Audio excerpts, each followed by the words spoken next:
So this is Izzy, my Western hognose, and she's been in my hand, not moving for the past minimum 10 minutes because I've had to get charging my phone. And this is all she does. This is all she does. Who wouldn't want a snake that does that, basically? She'll play up for the camera, but she's literally been... Oh no.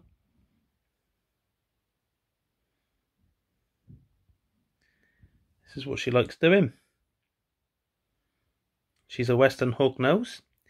Recently come out of a 11.5-week hunger strike. She had a pinky on the first go. I hand fed her the pinky because she wouldn't eat it in her enclosure. And this week I fed her the fuzzy mice, what she was on previously. She ate that lovely. So it's happy days. She's a lovely colour. Come on in, Iz. Come in. Iz, come in. She's just a bundle of joy. Like, why wouldn't you want a snake like this? This is what she does. She is mildly venomous. If they bite you and you have a reaction, you do get quite a bad hand swelling. And in some cases, you can end up being in hospital. But that's if you're highly allergic. If you're very allergic to a wasp thing, you know, their venom, then there's a chance, isn't there? But look, this is what she loves doing. How can you not like that, right? I mean, snakes are so dangerous. Venomous snakes, awful. Really? Do you know why she's like this? Because I handle her almost every day to every other day. She actually asks to come out. She'll wait up the top of the enclosure. She'll literally be body along the enclosure and her head will be right up to the top. As if to say, get me out today or what? Isn't that right, maid? Eh? Isn't that right, maid? Yeah, I am talking about you if you want to know.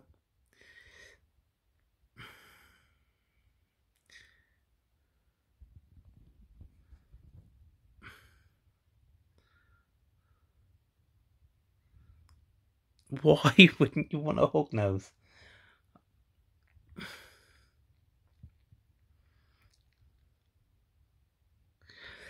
Our temperature is 31 to 32 Celsius in temperature. I've done that. I upped it a little bit because she wasn't eating and it worked. And I'm keeping it on that. If it ain't broke, alright, maid. If it ain't broke, don't fix it.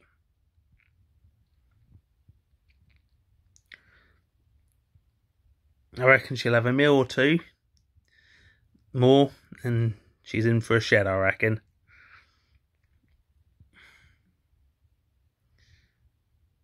Come on then, pick it up. Basically, it's so easy to care for. I've got her on lignocell bedding, just because it's so easily digestible, And I'd done the water test, you know, when it's in their body and whatever. No, Iz, you're not going down there. I've done the water test. I put some in water in the morning. Like, it was unreal. It was unreal.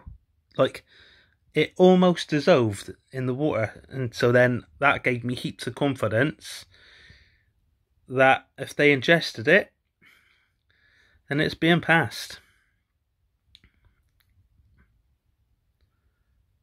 But I always feed them out of the enclosure. Just because I feel more comfortable that way. And she feels more comfortable on my hands. Well, you can see how comfortable she is on my hands. She's not gone off of it. She's not attempted to go off of it. Tensing your muscles as you're made. Getting a bit active, is he, bubs?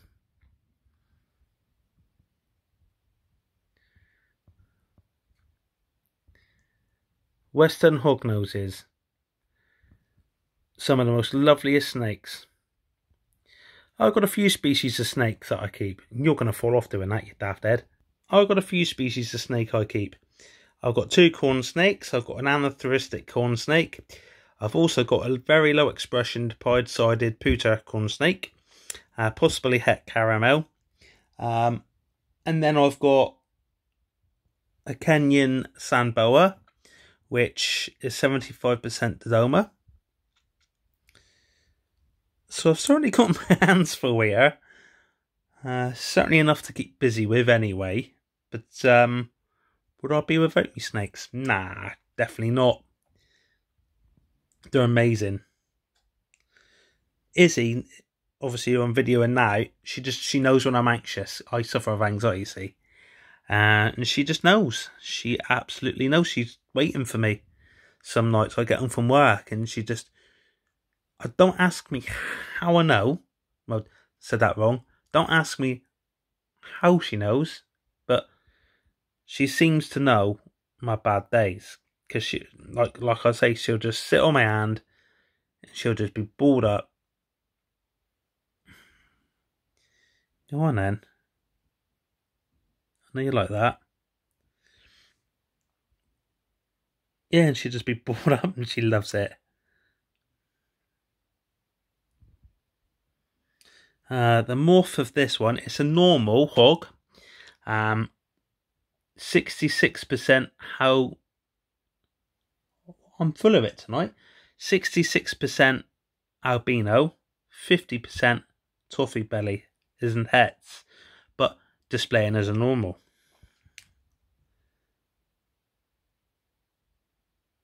But when you got a snake as beautiful as this girl, as lovely and as natured as this girl, the first day I got her, I brung her home, and I went out in the back. Some people say let them settle in, but I'll be the judge of that. If they seem comfortable, they are comfortable in my eyes.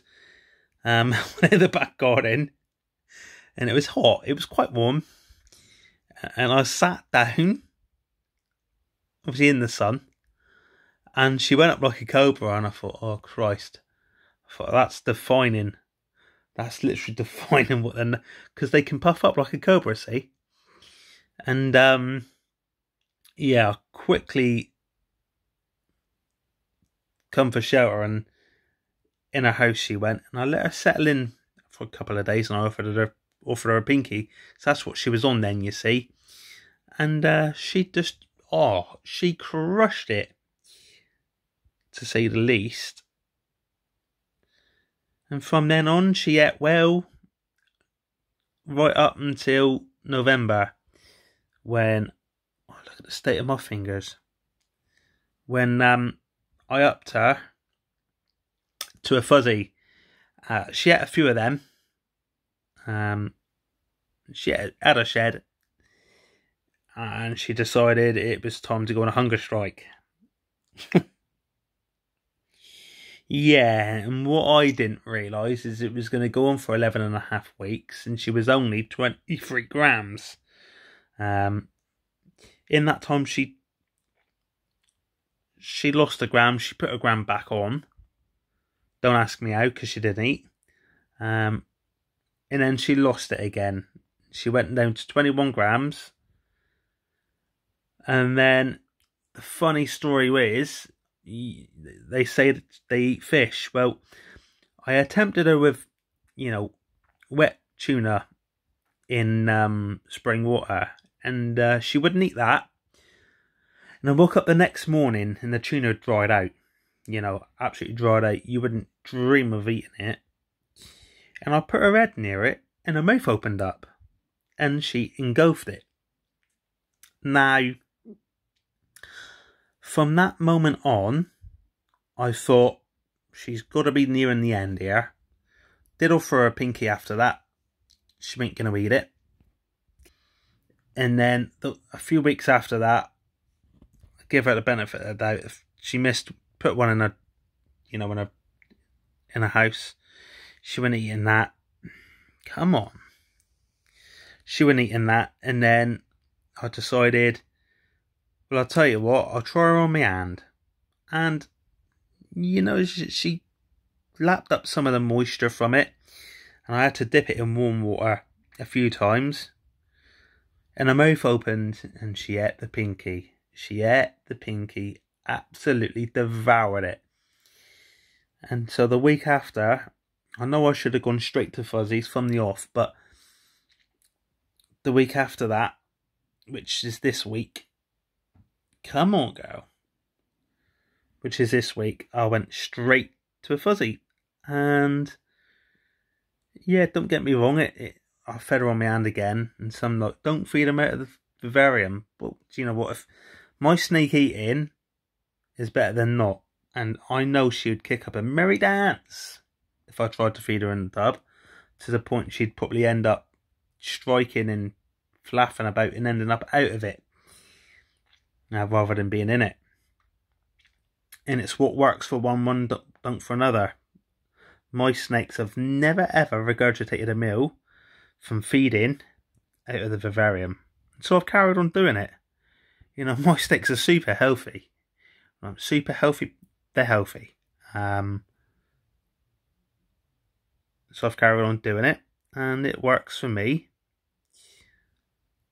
Don't get me wrong, before the hunger strike she was being fed in the tub, but I want to get a good few meals in her with confidence before I go back to that, because she'd lost a bit of weight. Being a female, I quite like her to pack that weight on, to be honest, just this year at least.